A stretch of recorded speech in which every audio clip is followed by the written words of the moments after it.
So you've been surrounded all your life by music. What about your dad? Did he make you sing when you were young, and you kind of got the connection due to that, or is that? Yeah, we'd have me sing, but you know, just like get up on the table and sing in the middle of the night or something. Not seriously, but yeah, I think I've been attached to music since I was able to think.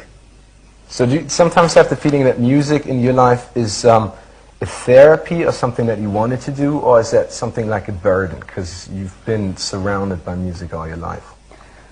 It's a therapy. It's something that's always driven me. There's always been like a song to get me through everything, and very much a part of my life.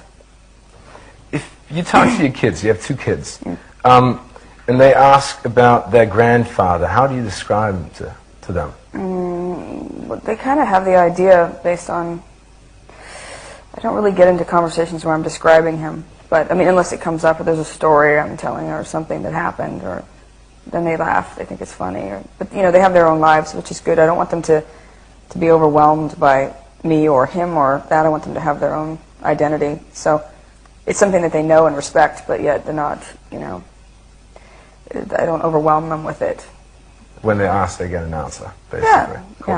yeah. You deal with your father in a lot of the songs, and one especially is called "Nobody Noticed It," and there's a line saying, "Well, they try to make you look broken, but not while I'm living," and that is very filled with a lot of anger.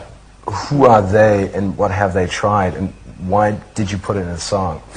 Because that was inspired by it was like a tabloidy documentary called E! True Hollywood Story in America, and it was on him. Last days of, I happened to be watching it one night. There was 4 or 5 of those people that were around him, you know, basically talking in such a way that I felt was trying to take his dignity away, which I thought was very important to him. They were, you know, people that were around that were worse than he was and doing things worse than he was, yet making him look a certain way, and have nothing left to do with their lives but sit there and, you know, tarnish his name and his image. It upset me, and that's kind of where I have they responded to it, to the song? I mean, have you heard any reactions to the song and to the lyrics? From those men? You know, no, not really. You know, what are they going to say? Yeah, they're a certain breed, those people. You can't really, I'm sure they're, I don't know. I haven't heard anything.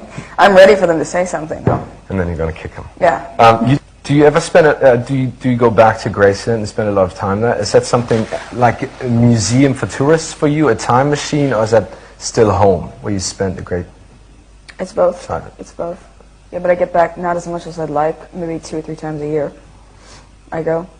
So is that ritual, what you do when you go back to Graceland? I mean, is there certain things that you do, or certain things that you look at, certain walks that you walk, or?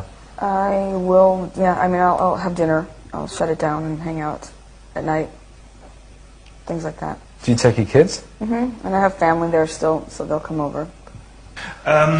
Do you remember when you first realized you're the daughter of the king of rock and roll, of the one and only Elvis? And I mean, what kind of feeling was this?